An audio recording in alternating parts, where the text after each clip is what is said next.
And what's going on, everybody? How you guys doing? Good. How are you boys? All right. Yeah. We just ate. What's going on, everybody out there? Welcome to the Geeking Squad Podcast, episode number 3. Woo! Yay. Yay. Yeah, we're so much enthusiasm, let me tell you. Yeah, we are back with the third episode of the Geeking Squad Podcast. I, of course, am one of your hosts, Larry, across the table from me in his NASA shirt, still waiting for the aliens to come and take him away once and for all. We have none other than Vito. And then the double-sided, double-stick tape we have here in the middle, that we use to just keep it all together, just keep us in check. And then cream to the Oreo here. Yeah. We have none other than Megan.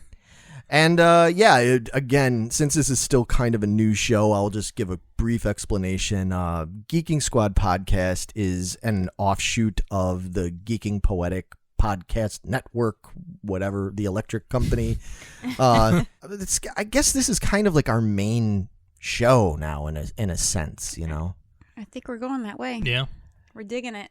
I mean, we do all sorts of stuff. We have all sorts of videos on our YouTube channel, which if you haven't seen, we highly suggest you go check it out, Geeking Poetic. And we have other segments that we do. We do things about sci-fi shows, and we do stuff about toy collecting, and we do stuff about horror and sci-fi and action adventure and all sorts of stuff like that. But the point of this show is that we talk about topics that have been posted or discussed and memes, all these other things that are mentioned in the Geeking Squad forum, our group on Facebook.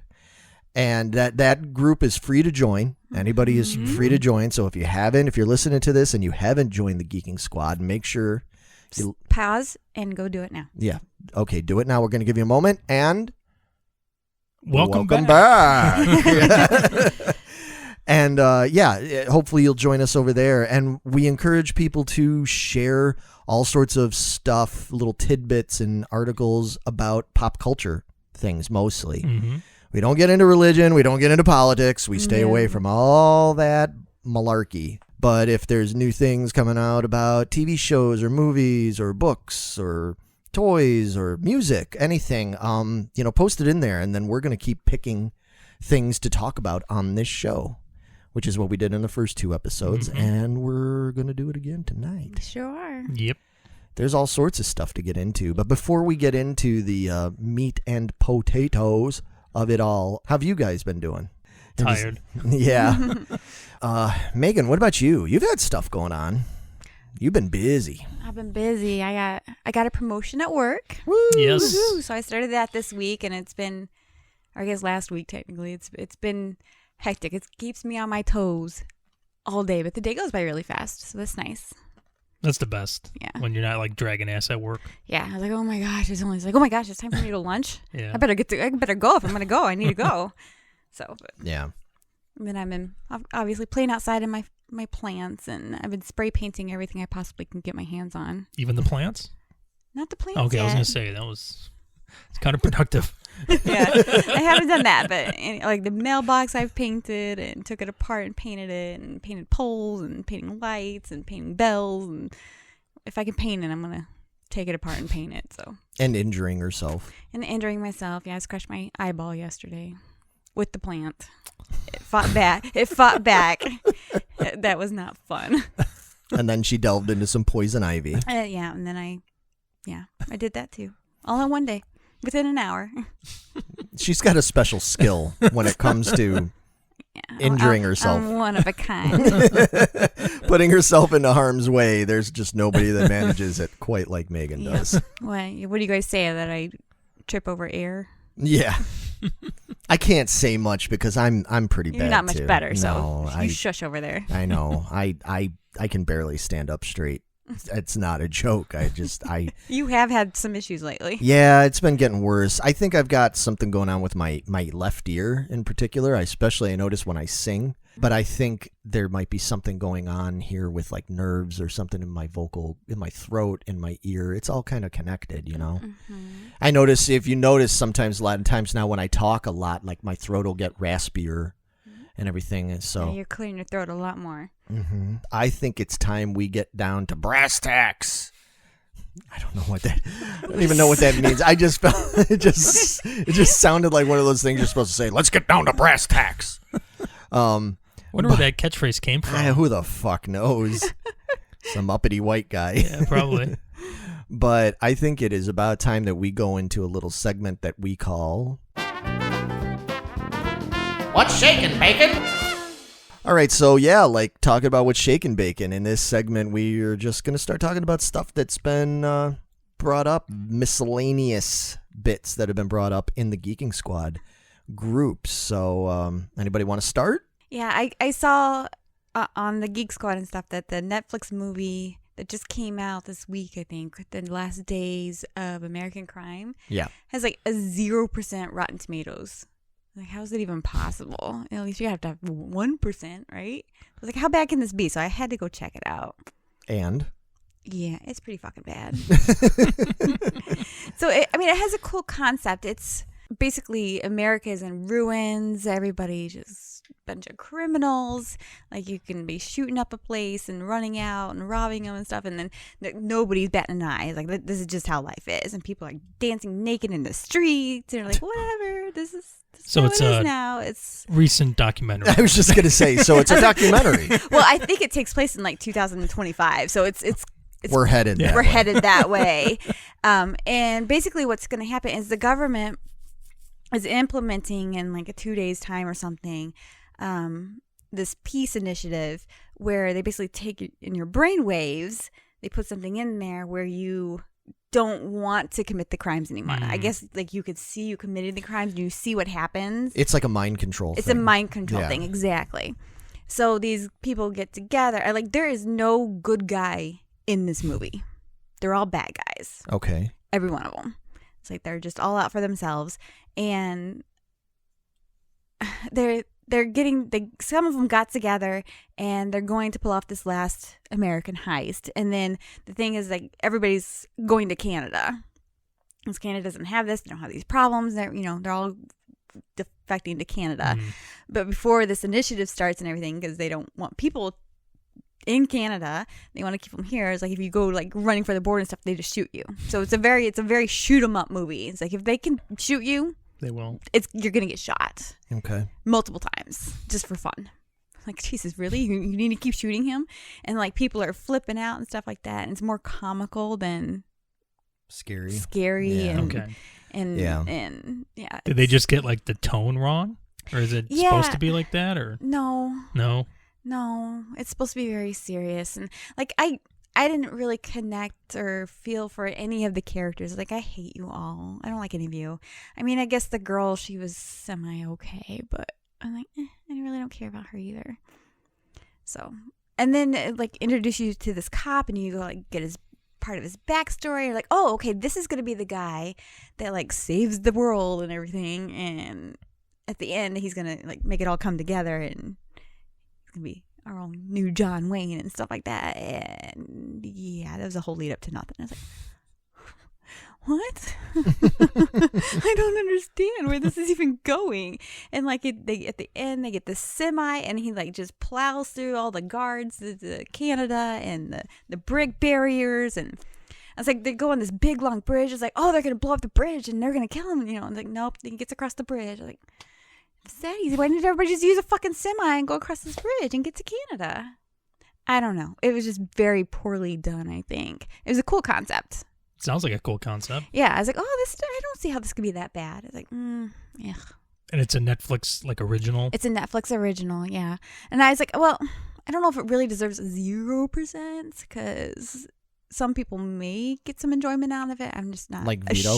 Yeah, I'm not. Now I want to watch this. Yeah, I'm not a exactly. shoot 'em up kind of movie. You know, when they're real close and it's a lot of blood and it's like, Yeah.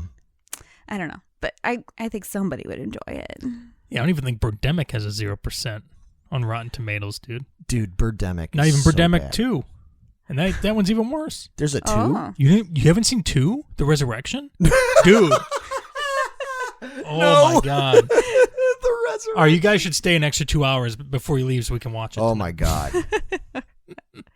I know. Good incentive there. I do need to be put to sleep. So Have you ever seen Birdemic? I've never. I don't even know what you guys are Megan. talking about. Oh, Megan. I have to see the first one before I can see the second one, don't I? Yes. It's I can't even explain to you. see when How you know when bad? people say, "Oh, it's the worst movie ever." You're like, yeah, okay, I've heard that before. No, this is literally the worst movie.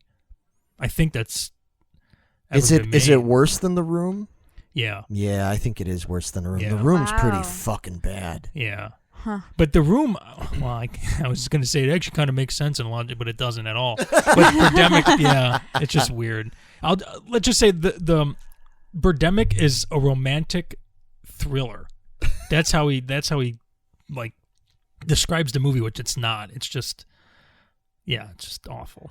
Yeah, I'm sure there's people that are listening to this that have seen Birdemic. You just got to kind of back us up on this and help us explain it to Megan when after you listen to this. I mean, I think it's incredible because it's so fascinating to me that it exists.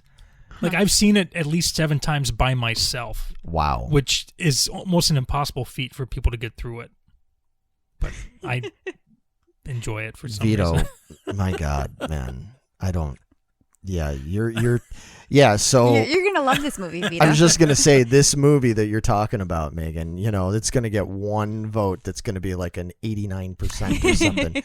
Vito's gonna be like, I enjoyed the shit out of this movie. It was really fucking stupid and bad. I loved it. Yeah, you're gonna have to let us know. You have to check it out and let us know what All you right. think. I'm dying to know. But I do think we need to get you to watch Birdemic at some point. You need to see it at least once. All right. It's, oh my God, it's so bad. It'll help if we're in a group watching it. Then, like, if you sit by yourself, there's no You'll way never make it You'll through never it. make it through by yourself. Okay. Yeah, Yeah. All right. it's more of like a group.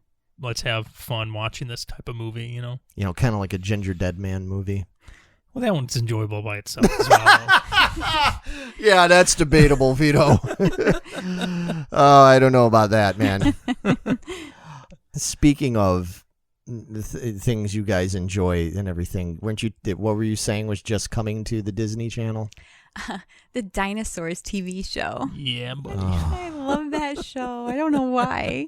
I don't know why either. Not the mama. Yeah, that's it. Not the mama. Oh my God. That was good times, man. It was good times. That's why I miss the 90s, man. The whole TGIF Jeez. lineup Yeah. is fucking amazing. I lived for that Yeah, shit. me too. That was like the pinnacle of like the younger years for us, man. It's like Yeah. waiting for Friday night. Uh-huh. TGIF, Yeah. baby. You got a 4-hour window I'm blocking off for tonight just to watch these fucking sitcoms. Yup. Those shows were so bad. No, they weren't. They were so wholesome and amazing. They were. And they taught us a lot of life lessons that we needed to know at They that did. very gender age. Mm-hmm. Well, okay. So Well, here's part of the problem, all right? Okay, first of all, I'm considerably older than the both of you. Because I'm almost 10 years older than Vito. Well, close, almost, something like that. I'm like 7 years older than or something like that. Yeah. So now I did enjoy Step by Step a little bit. I really enjoyed Step by I Step. love Step by Step. I mean, it had Suzanne Summers, so Yeah, that was a party bonus. And that theme song, so good, man. Wow. But I never got into Urkel and Family Matters. I loved Family Matters, dude. Yep, I'm with So them much. there. I quote them all the time, and you're like, "What the fuck is that from, Megan? Why do you keep saying that?" I think I'm going to start calling you Merkel. Merkel. Okay, I'm fine with that. You can call me We're Merkel. gonna get you some flood pants and some suspenders and big old glasses. So the next time you go grabbing poison ivy and everything, you're gonna go, "Did I do that?" Right? I could see that. Yep. I think, didn't Steve have a cousin named Myrtle or something like that? Oh, I kind of Maybe. remember that. Right? That was real nerdy like him. Yeah. Yeah, I kind of remember She's the that. girl. And when he turned into Stefan with that But I was little- just gonna say, Heck didn't yeah. It's like he was this nerdy little. I am. 'Cause he's this nerdy little teenager when he blossomed into this amazing man. So it's kind of like you. It's kind of like Megan when she gets drunk. The look of the admission of guilt on her face that you guys can't see right now. Yeah. So she goes from Merkel to Magon. That's what we're going to say from now on when we see Megan start getting all drunk and loosen up. We're like, uh-oh. Here comes Magon. Here comes Magon. She's a Magoner.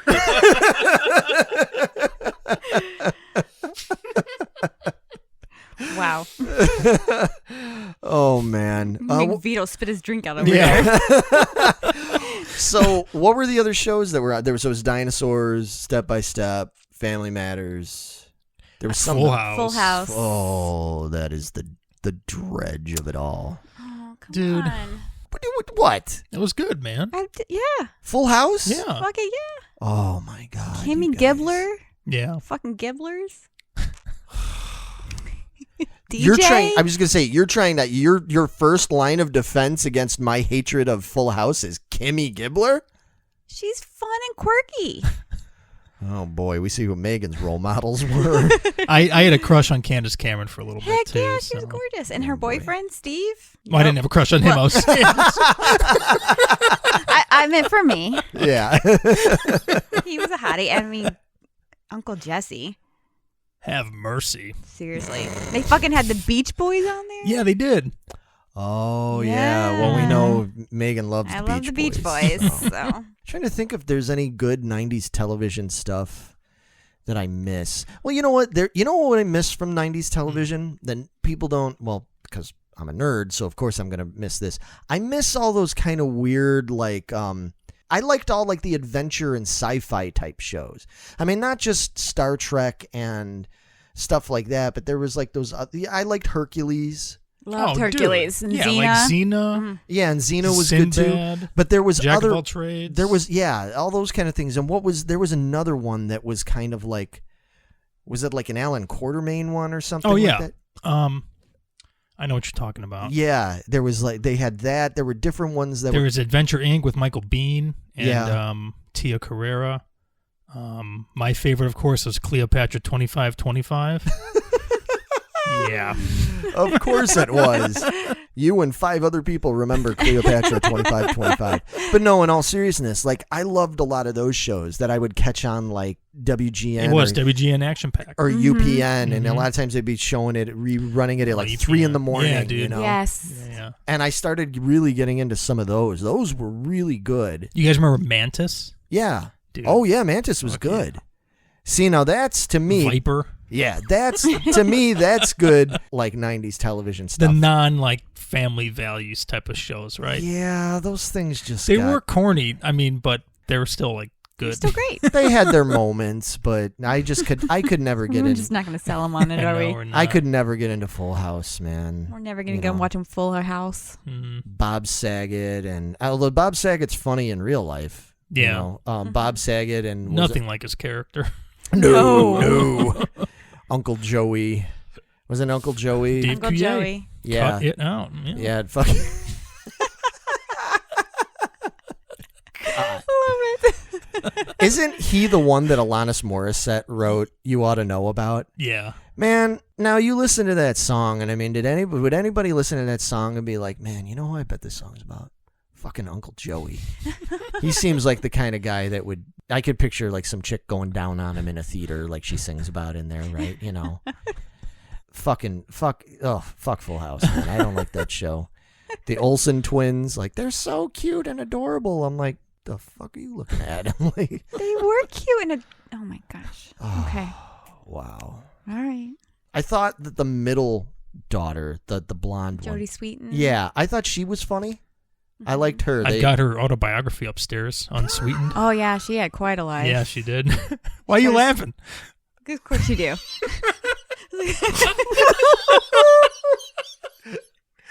Again, you know, when I brought her up, I guess I should have known better. But the last thing I expected was for Vito to say very matter-of-factly, like, "Oh yeah, I've got her autobiography upstairs. I've read that fucker 5 times." Wow. She's been through some shit. It's interesting. I've heard that. It's just, oh my gosh. Speaking of 90s stuff and everything and 90s, just going back to that. So I saw somebody, I forget, did you post it? Somebody posted about that they're bringing back those fucking Tamagotchi things. Tamagotchi virtual pets. Available in July. Wow, that's gonna do gangbusters. Yeah, I remember those. Did you ever have one? No, but a couple kids in grade school did. Okay. Yeah. Yeah, I don't Mostly know if the I had girls, an though. actual Tamagotchi. I think I had like a knockoff. Yeah, I forgot the names of those knockoffs, but those are probably what the kids at my school had. I Yeah. don't think they had a Tamagotchi. Yeah, because these things new ones are like $60 fucking bucks, like for a virtual pet. Yeah. You just had ghetto gotchis. She just got a fucking pet rock for that kind of thing. That's what I grew up with. Being a 70s kid, I remember when they came out with a pet rock, and I had Teddy Ruxpin. Well, I did not have Teddy Ruxpin. Not that I'm not trying to cop out if people are like, oh, you're trying. No, dude, I would buy Teddy Ruxpin now. I love Teddy Ruxpin. Yeah, if you can afford it. Those things are like... They're expensive now. Right? Yeah, and Teddy Ruxpin had that worm friend, Grubby. Yeah, Grubby, yeah. It was like, fuck yeah, Grubby, that dude's awesome. No, but those things were, I thought those things when they came out, they were ingenious. And even before that, before your guys' time, back in the late 70s, Mego came out with a little robot that you could put different 8-track cartridges in. Mm-hmm. And I think his name was like 2XL or something like that. I forget off the top of my head. There's probably nerds out there yelling right now. It's not the name, asshole. I don't remember. But it was kind of similar. You know, Yeah. you'd put it in there and it would move a little bit and it would talk. You could play games with it and stuff. But I'm just thinking of... I saw the new Child's Play movie the other week. oh no. Brings back up. Oh God, here we go. Yeah. Friends till the end. Yeah, that movie was not good. No. No, Wow. dude, it was pretty terrible. There were some cool death scenes and stuff, but overall, the way Chucky looked was fucking atrocious, man.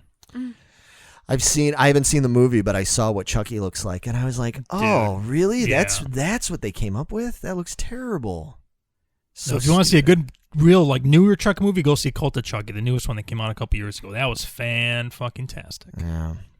Wonder why they had to fucking bite it so bad with the new one. Yeah, it was from like a, I don't know what company did it, but it's like a kind of a reboot, reimagining type of thing. That's why. So rarely, Which is do those dumb work. because they're still making the original ones. Right. They're still going. It's like, why are you Right. guys doing this? I mean, Right, exactly. But yeah, I don't know what bringing back Tamagotchis. Like, I you know, $60. I don't know. I guess it's hard for me to say because that's not my generation.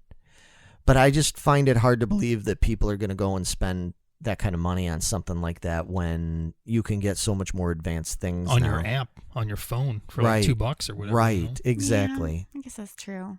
I think that you can get people into a lot of that retro stuff for the nostalgia, as long as it's like priced right. I mean, things like the retro Star Wars figures and the Ghostbuster stuff and everything, those are all things that are like well under $20, you know? I mean, I think that kind of thing you can get somebody to shell out for, but I just don't know if Tamagotchis are really going to be the kind of thing. Is it still with the old primitive digital, like? Yeah, I was just reading it. It displays or says the whatever? new version will have the original pets, but have a whole new next level of graphics, colors, Oh. and can connect to a mobile app. I was like, why don't you just Why get just- the mobile app? Yeah, exactly. I don't know, but I guess it's something the kids can take with them, and Who knows, it man? may be like a certain age group they're gearing towards Right. that Maybe. they don't necessarily have cell phones true. yet. Right. Is So- there... I thought they gave fucking kids a cell phone when they come out of the damn womb anymore. Pretty much, yeah. But yeah, I mean, who knows? Maybe they will catch on. You know what needs to come back? Tiger Electronic Games. Fuck yeah. That's what I'm fucking talking about. I was thinking a little more primitive than that. I don't know. I mean, Tiger Electronic Games are pretty primitive. I was thinking Pogs. Pogs. It's Elf, and he's back. Yeah. It's Alf, and he's back in Pog form. Yeah. I remember Pogs. I I love those things. never had Pogs. I never got Pogs. No. I think I had like I forgot how they came in a package of like 10 or something like Something that. like Yeah, I that. think I had one that I bought, and that was like, all right, this is dumb. I'm not playing with this anymore. And What was the point? I just like collecting them. Just like I collected bouncy balls. I just like collecting them. They were pretty. Yeah, I never understood the Pogs things. I'm like, what are these supposed to be, like cardboard tiddlywinks? Is that it? Do you guys remember Yeah. tiddlywinks? Yeah. yeah, Okay. So I would say I know I'm dating myself now when I'm talking about tiddlywinks, you know. Yeah, I remember you made a game out of Pog. Like if you slammed them down or something. Mm-hmm. I forgot what or it you was. could flip them or something like that. Yeah. Got I me. vaguely remember. I just remember they were pretty, so I wanted the pretty ones. Something that was huge in my day was Magic the Gathering trading cards and the card Yeah. game. That was huge. Oh, I dealt dude. with a lot of those in my store. Yeah, Magic was a big deal. I think it's still pretty big. Oh yeah, I don't think it ever goes away. Yeah. Same with Pokemon, like the battle cards. Mm-hmm. When I was working at Mhm. Toys R Us, like every Saturday they had like a Pokemon tournament, and there was dudes like in their 30s and 40s that would show up Oh, sure. to play. Yeah. They Well, still do. Look how many people were playing the Pokemon Go thing on their phone. That's true. Mark and all the Periphery guys, man, they love that game. Yeah. I got in a whole conversation with him about it. He thought I was fucking with him. He was like, "You're making fun of me, right?" I'm like, "No, dude, you have no idea what kind of a nerd I am." You know, I'm like, "I think that shit's cool." He's like, "Oh, wow. You're like the only person in the music scene that actually thinks that's cool." And I'm like, "Yeah, well, I'm a pretty big fucking dork, so." You know, but yeah, no, tons of adults, people love that kind of stuff. I mean, obviously that's a little different than the card game, but it's still basically still the same concept overall. Yeah.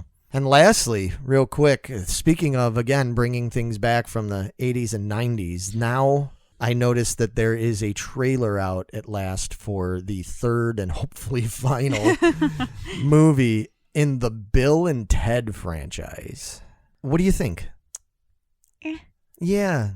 I don't think it's a particularly good trailer. Yeah, maybe they'll put a better one that'll be more intriguing. Doubtful.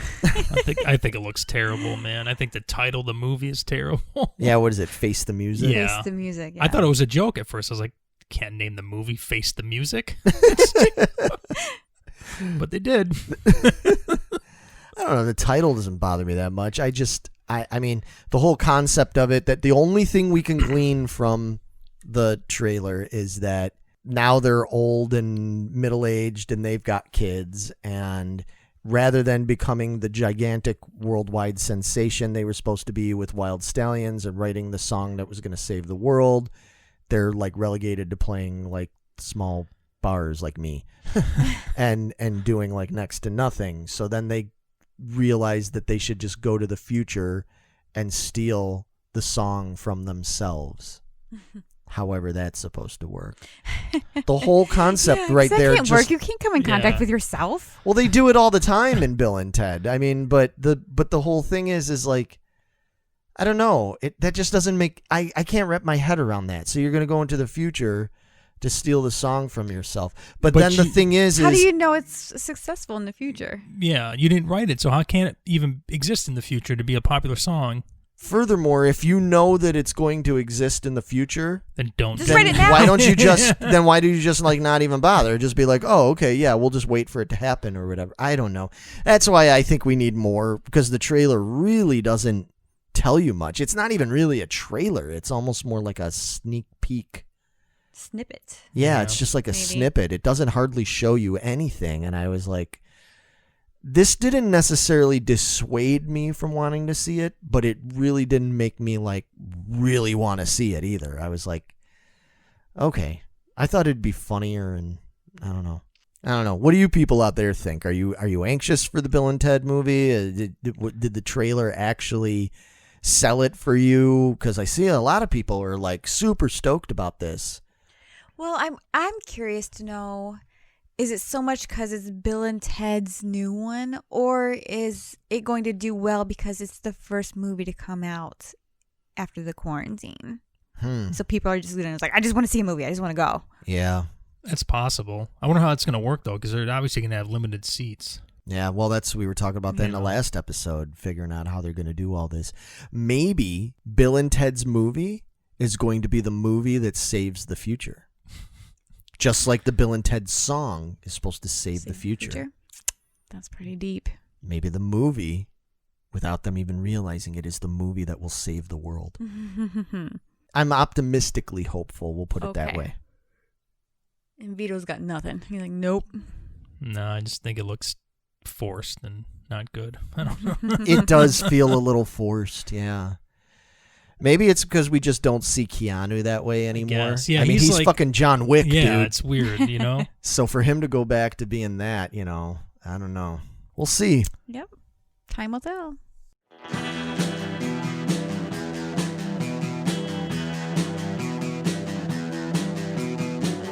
You're listening to the Prescribed Films Podcast Network, home to hundreds of hours of free podcast entertainment. The shows on this network all have a common goal, providing you with the best discussions about movies and other forms of entertainment media.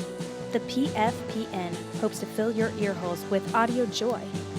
Visit our website with links to all the other amazing shows at www.thepfpn.com. Thanks for listening.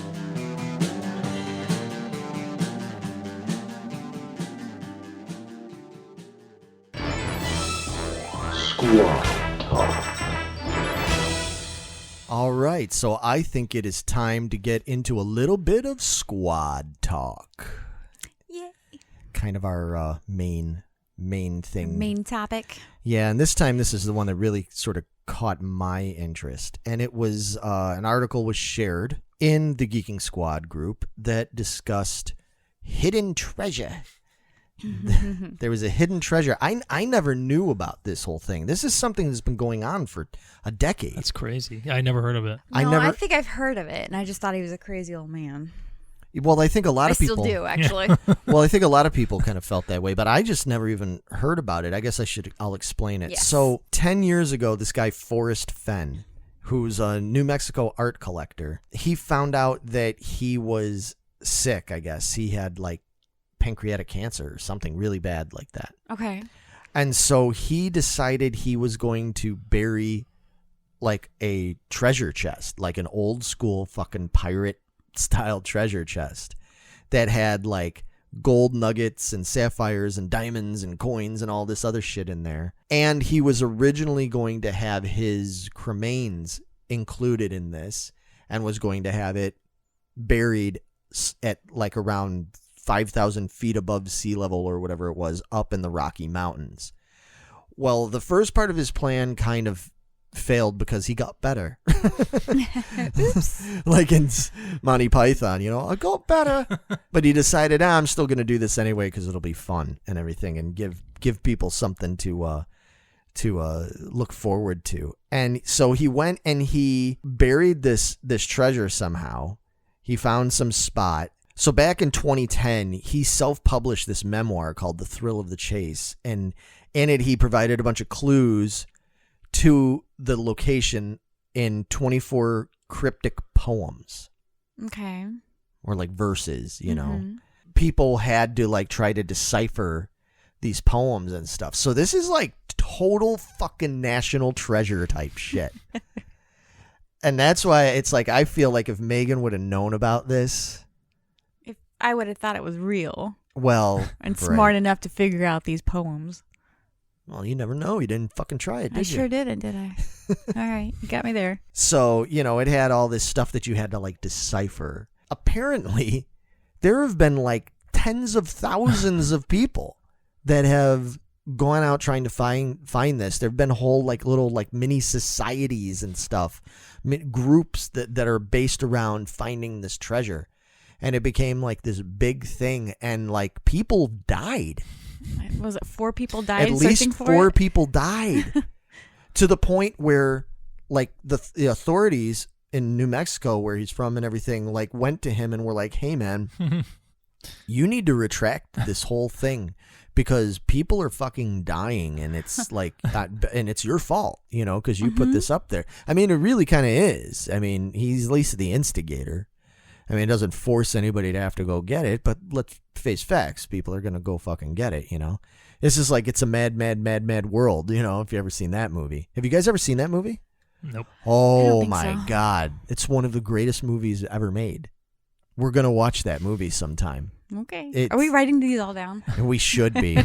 But anyway, the point of all of this is apparently last week, he came forward and announced that somebody found the treasure.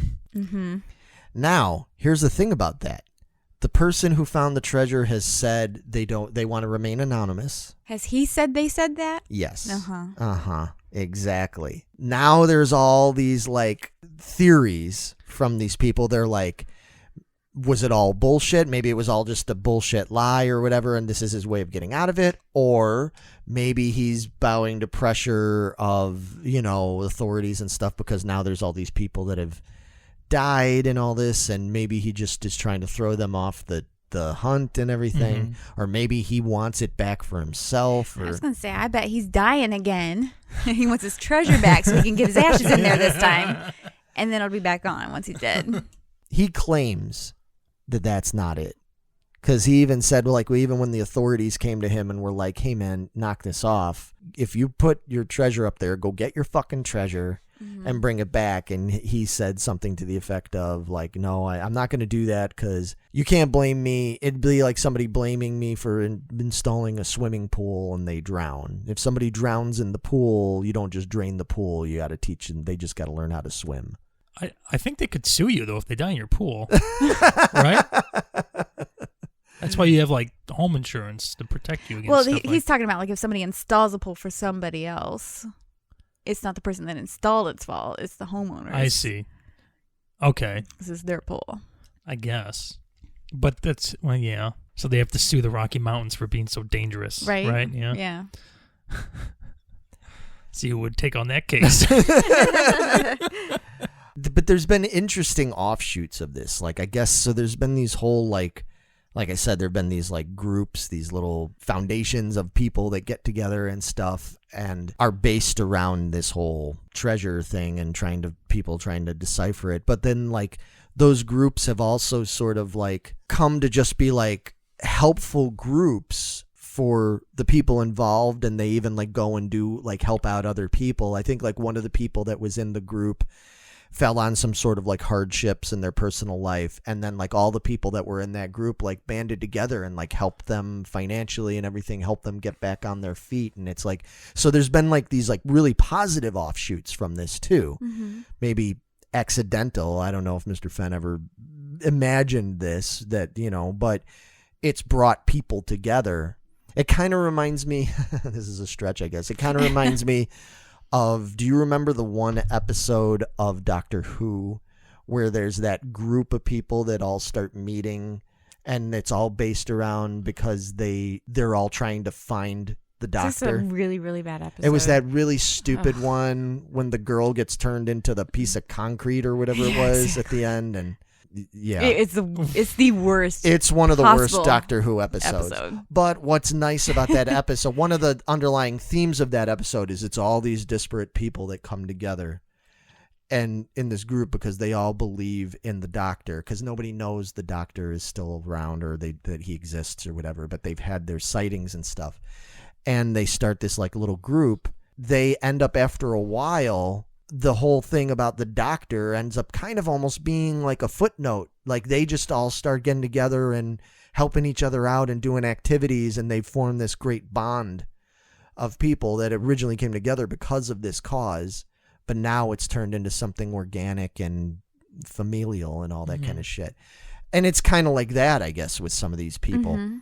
So the downside of it is there's a shitload of people that are really bummed now that this treasure's been found, because now it's like, oh, okay, well, that's the end of this then. Should we still stay together? Should we still be a group? Do we find another cause? You know, like, you get what I'm saying? It's like, it's an interesting situation there.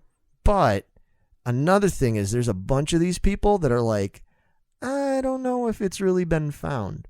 There's a lot of people that are like, I might still go search for this because I think this is just trying to throw us off. You know, people are always conspiracy theorizing and stuff, you know. If somebody came up with something like that again, and if you had good reason to believe that it was legit, would you guys be tempted to go and get in on it? Absolutely. Yes. You guys did not hesitate. Our podcast would quickly change, veer off into the investigation of that. Yeah, because I love, like, heist movies and National Treasure type of things. So that'd be really fun to do, actually. Yep, I agree.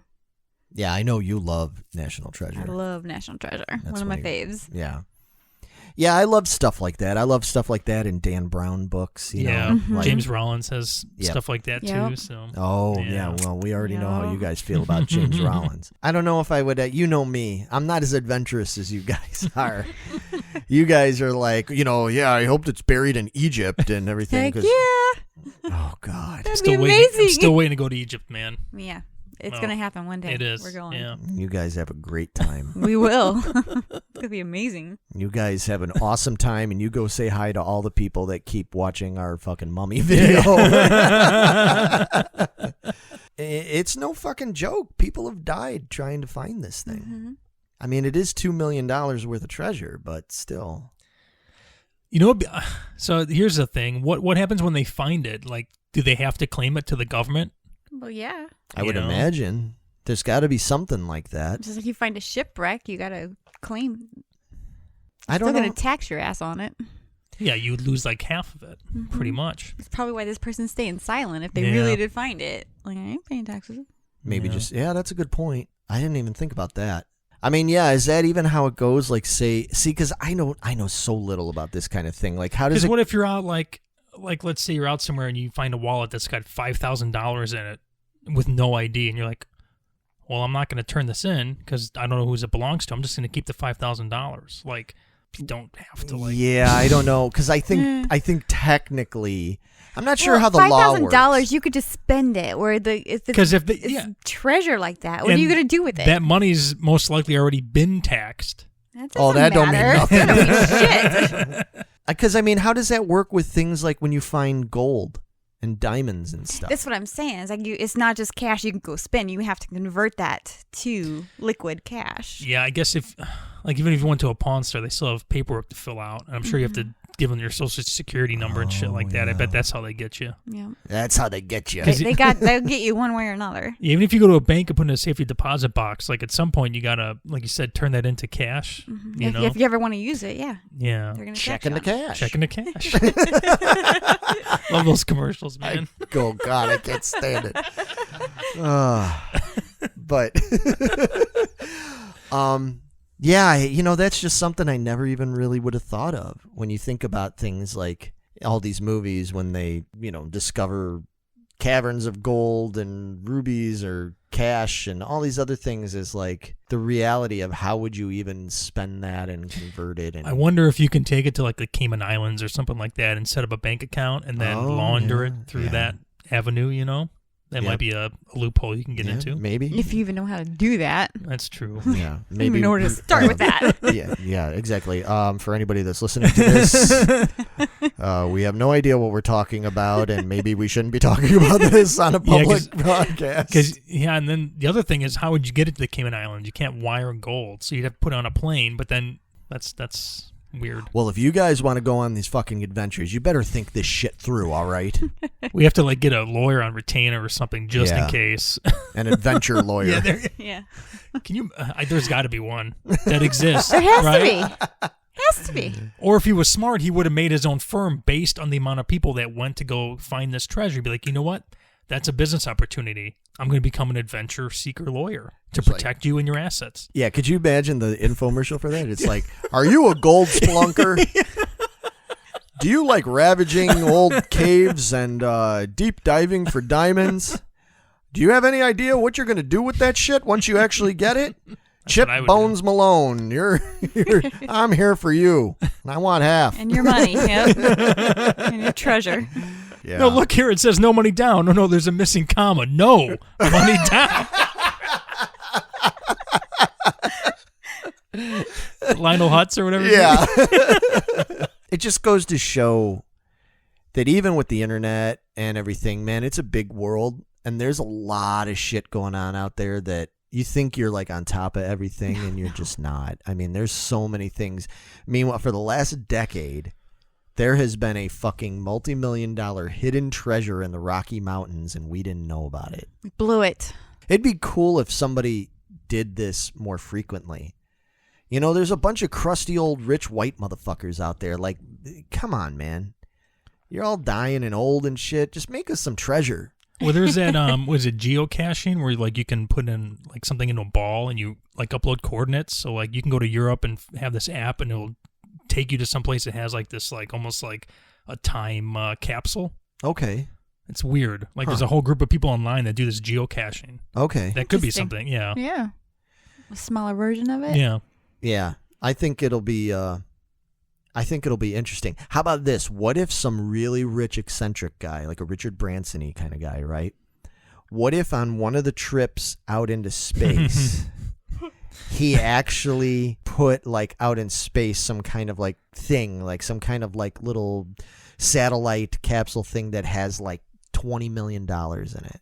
First person that, and eventually, like we talked about in the last episode or the episode before, like space travel is going to become more common in the future and everything. It's like, get out there into space and see if you can find my fucking treasure, Sputnik, Spend $100 million to get up there to get a To $20 get $20 million. But it's not about the money, man. It's about winning.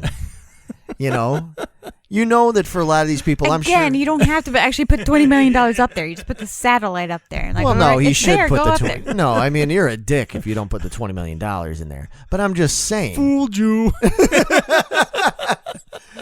But I'm just saying, like, I don't think that it's just about like having the money. I think it's about like the adventure, you know.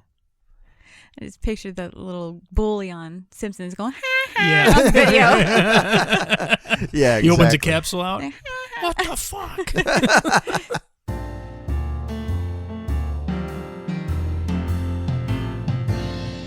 What do you suggest? All right, so moving on now to our what do you suggest portion of the show. This is where we suggest things that y'all should check out. Various stuff that we've been into lately. I know, Vito, you've got a couple things you were talking about possibly mentioning. Yeah, so I've been on another kick where I watch underwater movies and like ship movies and stuff like that. Shit movies? Ship. You're always watching shit movies. I posted this in the group, but I'll just mention again, this movie called Underwater that came out earlier this year, which was pretty fantastic. It's about this underwater creature that demolishes this drilling platform. And I don't want to spoil what it's about, but it's got this mythology behind it that's really fucking cool. Okay. Interesting. Yeah, it's pretty amazing. And then I saw a movie on Amazon called Lost Voyage with Christopher Walken. Or not Christopher Walken, I'm sorry. I was going to say. Lance Henriksen. And this yeah, I know. That's a big difference. I man. know it is. I don't know why I said Christopher Walken, but Lance Henriksen, Judd Nelson, and my girl Janet Gunn, who was in Carnosaur 3, Primal Species. Oh, God. This is like a haunted ghost ship type of movie that goes into the Bermuda Triangle and comes back haunted. Okay. It's pretty interesting. It's more of a B-level movie, but I think it's still good. So if you're into like the movie Ghost Ship and Event Horizon, this is probably going to be up your alley. That's cool. And then a book recommendation is Saturn by Ben Bova, which I just reread the other week, or this past week. Good old Ben Bova. Bova. Red Rover, it's time for you to Ben Bova. Oh, boy. Sorry, every time Vito brings up I Ben know, Bova, I just can't help myself. I'm a fucking child. But anyway, go on about So Saturn is, I don't remember which, it's like number 13 or 16 in the Grand Tour series, which is a collection of books that take place in our solar system. And this one has 10,000 humans that go to start a new colony around orbit of Saturn. And it's just kind of how they set up a government, and there's like weird like political tensions behind it. And then they get to Saturn, and there's this stuntman that does these VR tours to make money and stuff, and he goes through the rings of Saturn. Oh, and wow. It's pretty neat, man. So definitely check that out. I don't know how you'd get through the rings of Saturn because, it's all rock. Yeah, it's mostly ice, but yeah, there's points where you can kind of go. Oh. And it doesn't affect you as much. Well, in the book anyway. I was just going to say, we know this I for know sure, from experience, so believe me, you can do it. Yeah. Saturn's always been a planet. That's probably the planet that I'm the most fascinated with. I know most people talk about Mars. Yeah. I don't know. There's just something interesting about it. Jupiter just fucking scares me. Jupiter freaks me out. That's a scary-ass fucking planet. Yeah. Man. Wasn't it Jupiter when they like recorded all the sounds that each planet makes? Wasn't it Jupiter? It was freaky as shit. Like, ooh, that's creepy. That's what I said. Yep. Jupiter's a whole other. Well, we're gonna save that for another conversation because Jupiter's all. You think about 2010. The year we make contact and all that stuff, and Jupiter's gonna blow up and become our second sun eventually. Telling you, and then Europa's gonna be the next Earth. Mm-hmm. All these worlds are yours. Except Europa. Yep. Attempt no landing there. And what do we do in 2063? Fucker, we went there again because we are dumb. Because humans are stupid. Yep. They don't fucking listen. Or learn. Anyway, Meg, you got some suggestions? I'm going to stick with space. Okay. And I'm going to recommend the silly little show Space Force. I saw the previews for that, and I mean... It's pretty silly. It's like a show that takes itself seriously, but you really don't take it seriously. Like everybody in the show is like, I'm very serious. I mean it. Do this and stuff. It has a lot of stars. John Malkovich. Steve Carell, Lisa Kudrow, Patrick Warburton, Jane Lynch. It's got a lot of big names in it. But what's funny is it has all these big stars, but it was all the newer ones that I didn't know personally. Okay. That really made the show for me. Okay. Like Steve Carell's daughter, Diana Silvers and stuff. Her expressions and stuff like that. She's a cranky teenage daughter. So I know it's got Steve Carell in it, and it's hard to glean from the... Is it anything like The Office? I have no idea. I don't watch The Office. I've never seen The Office. I didn't know if... Is it that kind... Because I wonder if it's that kind of humor that's... I would say yes.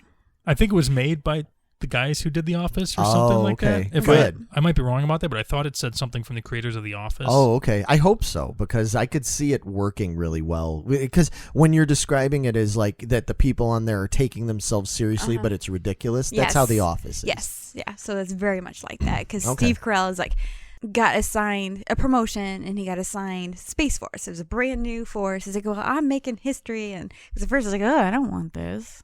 Making fun of me and stuff. I was like, no, I'm making history. I'm going to be the first. I'm going to make it great. And so he goes and does this, and like they spending billions of dollars, so he has to justify himself, and he gives this brilliant speech, and the Air Force guy he's like, oh, you're not going anywhere, and he tries to use the same thing. He's like, you can't use the same thing he just used. What's the fuck wrong with you? That only works once. But yeah, so he's a fuck up, but he's a lovable fuck up. Well, that's usually Steve Carell. Yeah, so it was pretty fucking cute, I have to admit. Now, are they releasing like all episodes at once, or is it like a weekly thing? All at once. Oh, okay. I want to see that. Yeah, it was easy. I think they're like 30-minute episodes, so it's really easy to binge watch. Nice. I really hope we get a real Space Force before I die, because I've been waiting for that since I was a kid, man. Well, I thought I could be wrong, but I thought I saw an article where this was in progress already before our actual Space Force was named. So there's like a legal battle over who gets the name or something. What a weird coincidence, you know? So that is my recommendation. Or they could just do...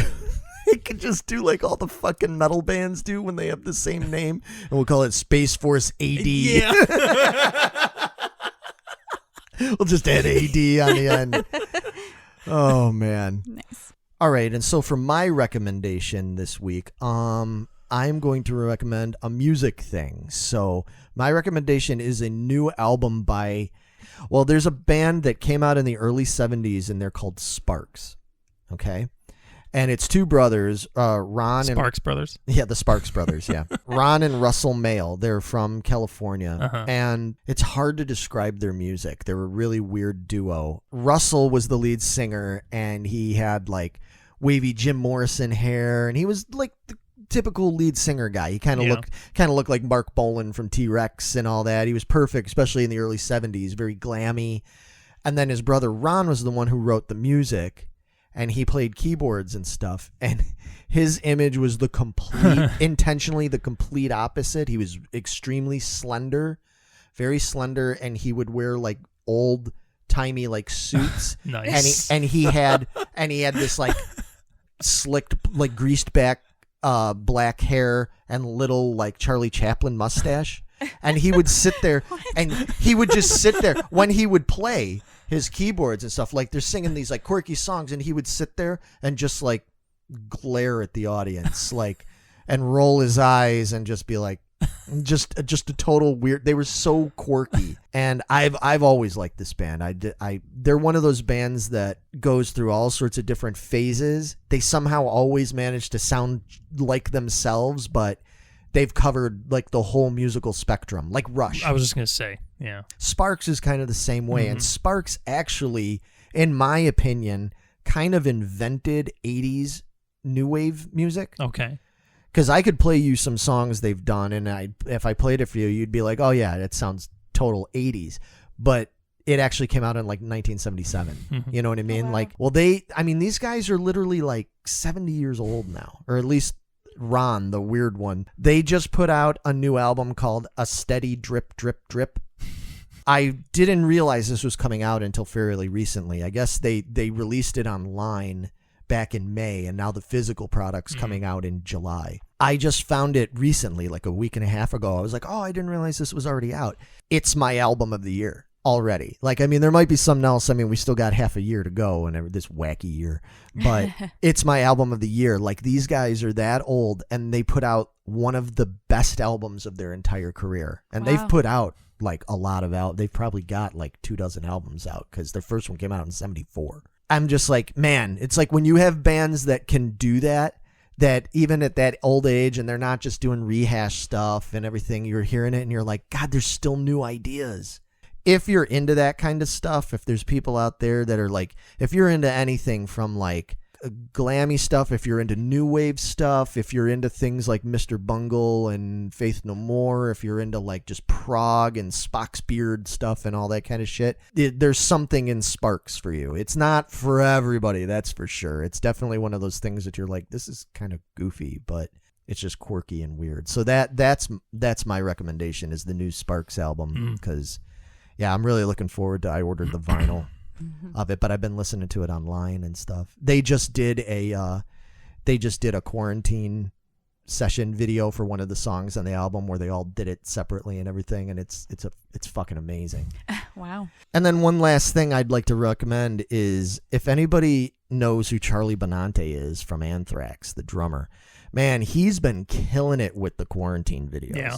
He's been doing all sorts of stuff. Like, at one point, he got the other guys from SOD together, and they did some SOD quarantine videos. I mean, those guys haven't played together as SOD in quite a while now. He's been doing all sorts of like really cool collaborations with all these different musicians, John Five and guys from Testament and Violence and all these other bands, and just doing covers, doing different stuff. It's really cool. Maybe we'll do a November's Doom one. We can just drive to his house. Yeah, I doubt it. I don't think he cares. But anyway, all right, guys, I think that's about it. I think, man, we talked about a lot of stuff. We covered a lot of ground today. Yeah, well, there's been a lot going on now, you know. So, and there's a lot more. I've already, just in the last couple of days, I've seen more things come up. Yep. And we'll be recording more soon. Yeah, I mean, we'll see. We're putting this out still every other Wednesday, basically.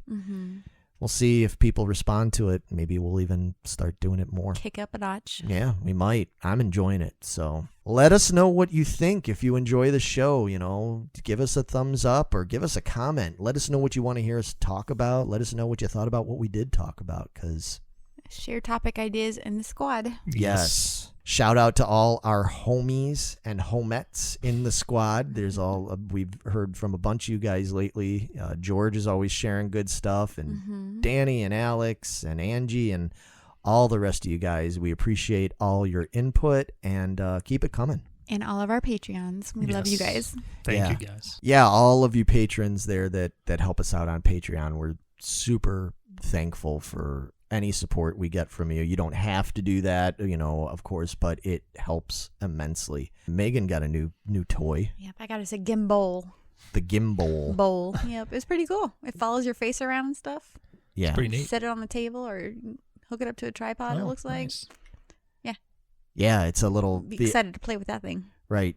Yeah, you can put your iPhone on there, and if you're filming, if you're moving around a lot, it has face recognition, so the gimbal moves and follows you. the camera for you, so you don't have to worry about moving it around or having somebody else operate the camera. It's really cool. So, yeah, if you want to know more about the gimbal, that's GIMBOWL. You can look it up online or reach out to one of us, and we'll get you that information. With that, guys, I think it is a wrap. It is a wrap. Not a ninja rap, but a rap. Ninja rap. Name that movie, Megan. I have no fucking Oh clue. my God. I'm so done with you guys right now. Lay it on her. It's a sequel Of course it is. about some turtles Oh. that are Vanilla teenage Ice.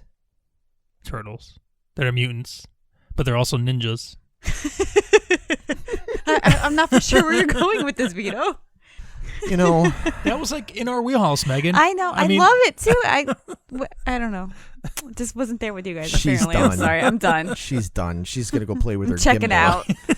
Yeah. All right, we are out of here. See you soon, everybody.